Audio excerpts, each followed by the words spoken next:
ഇന്നലെയാണ് യുക്രൈനിൽ റഷ്യൻ ആക്രമണത്തിനിടെ കാസർഗോഡ് വെള്ളരിക്കുണ്ട് സ്വദേശി അഖിൽ ജോയൻ കൊല്ലപ്പെട്ടത്. അദ്ദേഹത്തിന്റെ മൃതദേഹം നാട്ടിലെത്തിക്കാനുള്ള നടപടികൾ വിദേശകാര്യ മന്ത്രാലയം ആരംഭിച്ചുവെന്നാണ് ഇപ്പോൾ വിവരം ലഭ്യമാകുന്നത്. കാസർഗോഡ് സ്വദേശിയാണ്. 4 ഇന്ത്യക്കാർ ഉൾപ്പെടെ 10 പേരാണ് മിസൈൽ ആക്രമണത്തിൽ കൊല്ലപ്പെട്ടത് എന്നാണ് ഇപ്പോൾ പുറത്തുവരുന്ന വിവരം. ഒരു മാസം മുൻപാണ് വിവാഹ നിശ്ചയം ഉറപ്പിച്ച് അഖിൽ ജോലി സ്ഥലത്തേക്ക് മടങ്ങിയത്. ജോയൻ സാലി ദമ്പതികളുടെ ഏക മകൻ കൂടിയാണ് അഖിൽ ജോയൻ എന്നുള്ളതാണ് സങ്കടകരമായ വല്ലാത്തൊരവസ്ഥയാണ് ആ വീട്ടിലും നാട്ടിലുമൊക്കെ. 19-ാം വയസ്സിൽ കപ്പലിൽ ജോലിക്ക് ചേർന്ന അഖിൽ മികച്ച വടംവലി താരം കൂടിയാണ്. നാട്ടിലുമൊക്കെ ഏറെ സുഹൃത്ത് വലയങ്ങളുള്ള ഒരാൾ കൂടിയാണ് അഖിലിൻ്റെ മരണം നാട്ടിലുണ്ടാക്കിയ നോവ് അത് ചെറുതല്ല. കെ വി ബൈജു തുടരുന്നുണ്ട്. ബൈജു, വളരെ സങ്കടകരമായ ഒരു കാര്യമാണ്. ഒരു ചെറുപ്പക്കാരൻ ജോലി തേടിപ്പോയ ആൾ, അച്ഛൻ്റെ അമ്മയുടെയും ഏക മകൻ, വിവാഹ നിശ്ചയം കഴിഞ്ഞിട്ട് ഒരു മാസമായിട്ടേ ഉള്ളൂ. ഒരുപാട് പ്രതീക്ഷകളോടെ പോകുന്ന അപ്രതീക്ഷിതമായൊരു സംഭവം ഉണ്ടാകുന്നു. ഇപ്പോൾ എന്താണ് നാട്ടിൽ ലഭിച്ചിരിക്കുന്ന വിവരം? മറ്റ് ഇനിയുള്ള നടപടിക്രമങ്ങൾ എന്തൊക്കെയാണ്?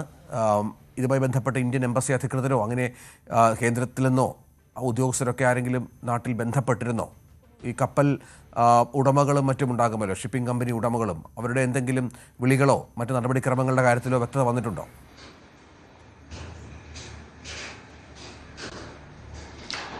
രഞ്ജിത്തെ, ഈ മലയോര മേഖലയായ വെള്ളരിക്കുണ്ടിലെ അപ്രതീക്ഷിത വിയോഗം എന്ന് പറയേണ്ടി വരും.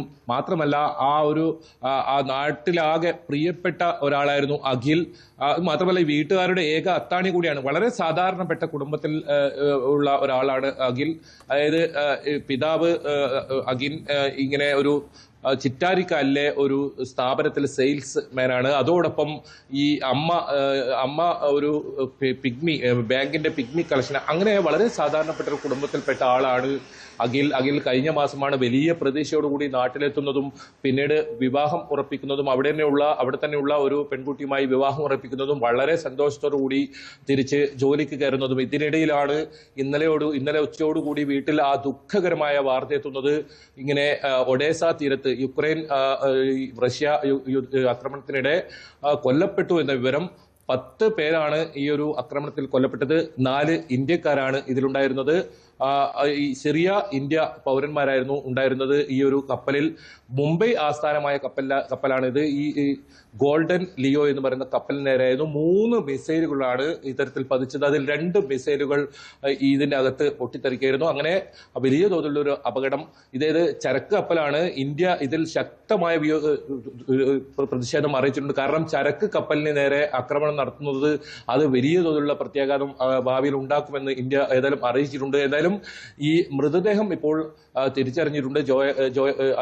ഇതിന്റെ ആ മൃതദേഹം നാട്ടിലെത്തിക്കാനുള്ള നടപടിക്രമങ്ങളാണ് ഇപ്പോൾ ആരംഭിച്ചിട്ടുള്ളത്. ഏതായാലും 10 ദിവസമെങ്കിലും ഈ മൃതദേഹം നാട്ടിലെത്തിക്കാൻ വേണ്ടി വരുമെന്നാണ് നമുക്ക് മനസ്സിലാക്കാൻ സാധിക്കുന്നത്. ഏതായാലും ഇത് സംബന്ധിച്ച് വിദേശകാര്യ മന്ത്രാലയം നടപടികൾ ആരംഭിച്ചിട്ടുമുണ്ട്. ഈ കുടുംബം വല്ലാത്തൊരു ദുഃഖാവസ്ഥയിലൂടെയാണ് ഇപ്പോൾ കടന്നു പോകുന്നത്. ഈ വിവരം അറിഞ്ഞ് ഇദ്ദേഹത്തിന്റെ പിതാവും മാതാവും ശരീരാസ്വസ്ഥത തുടർന്ന് ഇപ്പോൾ ആശുപത്രിയിലാണ്. നാട്ടുകാരെ സംബന്ധിച്ചിടത്തോളം വളരെ പ്രിയപ്പെട്ടവരാണ്. കഴിഞ്ഞ തവണ വന്നപ്പോൾ നാട്ടുകാരിലൊക്കെ ഇടയിൽ വലിയ തോതിൽ ഇടപെടലുകളും ഒക്കെ നടത്തി വളരെ സന്തോഷപൂർവ്വം പോയ ഒരു ചെറുപ്പക്കാരൻ, 26 വയസ്സ് പ്രായമുള്ള ഒരാളാണ് ഇപ്പോൾ നഷ്ടമായിരിക്കുന്നത്. 19 വയസ്സിലാണ് ഇങ്ങനെ കപ്പലിൽ ജോലിക്ക് കയറുന്നത്. വലിയ സന്തോഷത്തോടു കൂടി ഉണ്ടായിരുന്ന, അല്ലെങ്കിൽ സാധാരണപ്പെട്ട ഒരു കുടുംബത്തെ ഒന്ന് പച്ച പിടിച്ച് വരുന്ന സമയത്താണ് ഇങ്ങനെ ഒരു വിയോഗം. നേരത്തെ സൂചിപ്പിച്ചതുപോലെ തന്നെ ഏക അത്താണിയാണ് ഇവർക്ക് നഷ്ടപ്പെട്ടത്. നാട്ടിലെ പ്രിയപ്പെട്ട ഒരാളാണ് ഇപ്പോൾ നഷ്ടമായിരിക്കുന്നത്. മിടുക്കനായ ചെറുപ്പക്കാരന്റെ ദേഹവിയോഗം അത് റഷ്യയുടെ ആക്രമണത്തിൽ യുക്രൈനിൽ കൊല്ലപ്പെടുന്ന പശ്ചാത്തലമൊരുങ്ങുന്നു. നാടിനൊക്കെ വലിയ നോവായി ആ സംഭവം മാറുകയാണ്. കൂടുതൽ വാർത്തകൾക്ക് news 18 Keralam YouTube channel subscribe ചെയ്യുക.